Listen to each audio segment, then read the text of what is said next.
اور ایک بات یہ یاد رکھیں کہ یوسف علیہ السلام کے جو دیگر بھائی تھے وہ نبی تھے یا نبی نہیں تھے، اور اس آیت اور بعد کی آیات سے یہ بھی معلوم ہو گیا کہ حضرت یوسف علیہ السلام کے جو دیگر بھائی تھے جنہوں نے یوسف علیہ السلام کو قتل کرنے یا کنویں میں ڈالنے کا مشورہ کیا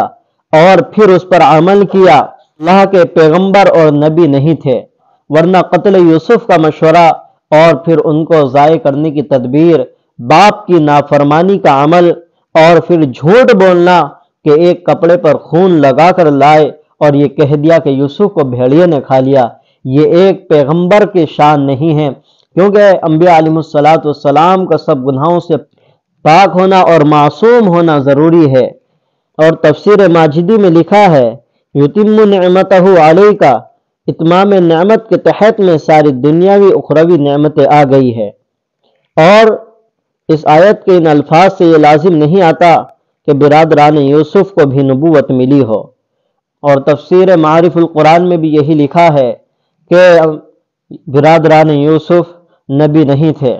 اگر کسی شخص کو مفصل تفصیل دیکھنی ہو تو امام فخر الدین رازی رحمۃ اللہ علیہ کی تفسیر کبیر جو عربی میں ضخیم جلدوں میں ہیں، اس میں مفصل بحث کی گئی ہے کہ وہ نبی تھے یا نبی نہیں تھے اور اتمام نعمت کا کیا مطلب ہے۔ اللہ تعالی ہم سب کو بات سمجھنے کی توفیق عطا فرمائے۔